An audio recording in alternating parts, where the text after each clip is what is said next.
Seja bem-vindo a mais um vídeo do Evangelho Eficaz.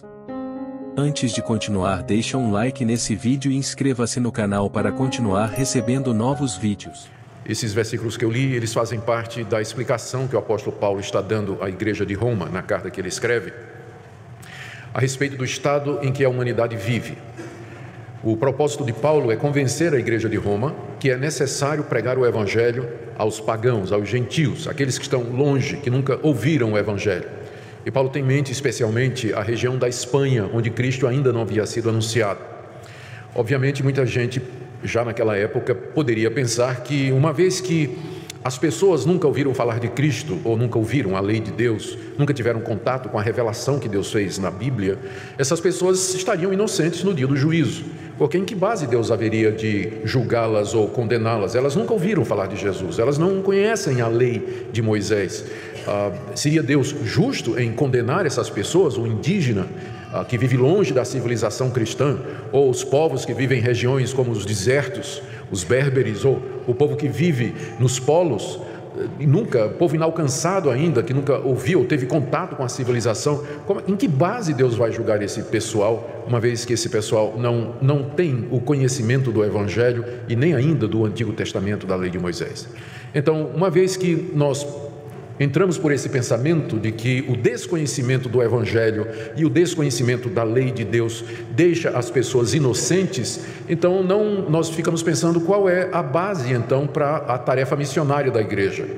Porque veja como fica a dificuldade. Está lá aquela tribo, morando lá no interior do Amazonas, nunca teve contato com o Evangelho, portanto elas não sabem, os membros da tribo não sabem quem é Jesus, e lá tem a sua religião, adora os seus deuses, segue os seus costumes, e estão salvos, porque eles nunca ouviram falar de Jesus. Então Deus não vai poder perguntar: por que você nunca aceitou Jesus? Porque a resposta vai ser: quem é Jesus? Não é? Eu não sei quem é.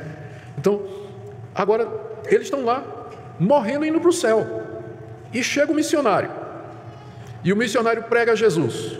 Metade da tribo aceita, a outra metade não aceita. Era melhor o missionário não ter ido, porque todo mundo está indo para o céu. Ele chegou lá, falou de Jesus, condenou metade da tribo. Então, o apóstolo Paulo começa a carta aos Romanos dizendo do estado real de toda a humanidade, pessoas de todas as nações, povos, tribos e línguas, qual a situação deles diante de Deus. E a situação é de condenação. Só que a condenação, ela será proferida por Deus, ela é passada por Deus, não com base no Evangelho ou na lei de Moisés, mas com base naquilo que nós chamamos de revelação natural, e que Paulo explica nos versículos iniciais dessa passagem que nós já começamos a expor alguns domingos atrás. No verso 18 nós vimos que a ira de Deus se revela do céu. Deus lá do céu fala que Ele está irado, que Ele existe e que Ele está irado, e esse conhecimento vem na consciência das pessoas. E Deus está irado porque as pessoas detém a verdade pela injustiça. Essa revelação que Deus faz de si mesmo é encontrada pela rejeição dos homens e sufocada, trazendo impiedade e perversão. No verso 19, Paulo diz que a ira de Deus é justa, porque o que de Deus se pode conhecer se manifestou entre eles, então eles não são tão inocentes assim.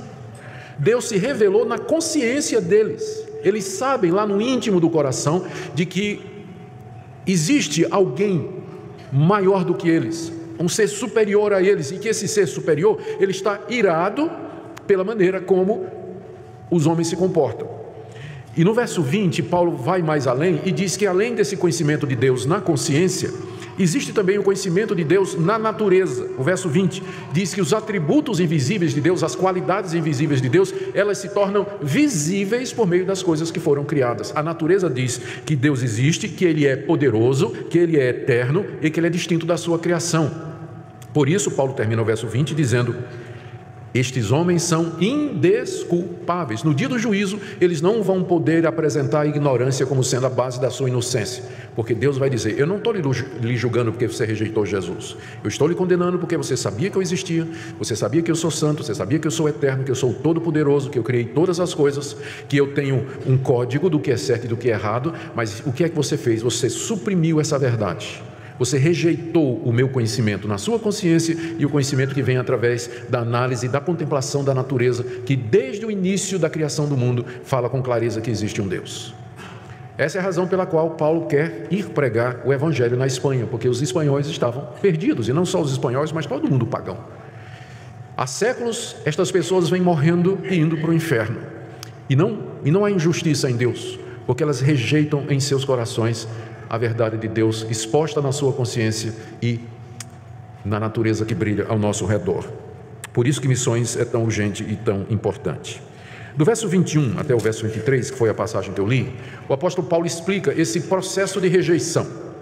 Qual foi o mecanismo? Como é que isso acontece? Como é que as pessoas, partindo da revelação de Deus na consciência e da natureza, eles se afastam de Deus e são o que são, e se tornam o que são no dia de hoje? Nós encontramos então esse processo descrito pelo apóstolo Paulo aí na passagem que nós acabamos de ler. O verso 21 então estabelece em primeiro lugar que essas pessoas têm conhecimento de Deus, porquanto tendo conhecimento de Deus. Conhecimento aqui é consciência da realidade de que existe um Deus e que Ele não é como nós, que Ele é distinto de nós, que foi o que Paulo explicou nos versos anteriores. Então, em todo ser humano há o conhecimento de Deus. Em teologia nós chamamos isso a imagem de Deus, baseado lá no relato de Gênesis, onde diz que Deus criou o homem à sua imagem e à sua semelhança. E os nossos filhos e os filhos dos nossos filhos, eles vão trazer e transmitir essa imagem de Deus.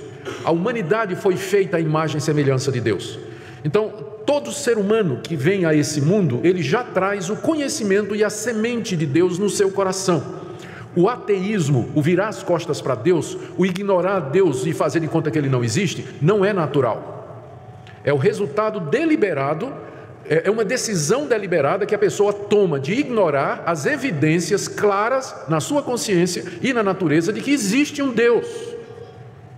E que esse Deus não é igual à criação. Então, eles têm conhecimento de Deus, ninguém pode alegar ignorância no dia do juízo.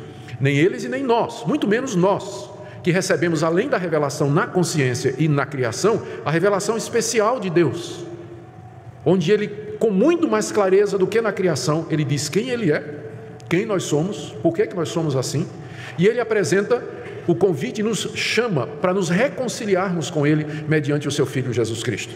Ora, se esses povos que nunca ouviram são indesculpáveis diante de Deus, quanto mais você,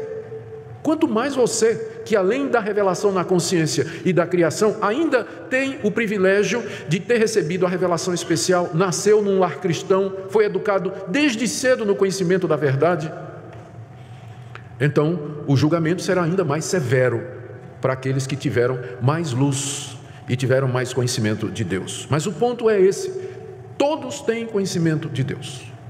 Ateu, ninguém nasce, é uma decisão que você toma, é uma opção que você faz. Agnóstico, idólatra, rejeitar Deus, viver como se Deus não existisse, é uma decisão que você toma, não é algo que a sua natureza, por nascimento, lhe impele, embora ela seja manchada pelo pecado e ela esteja corrompida, mas não a ponto de sufocar totalmente a consciência de que há um Deus.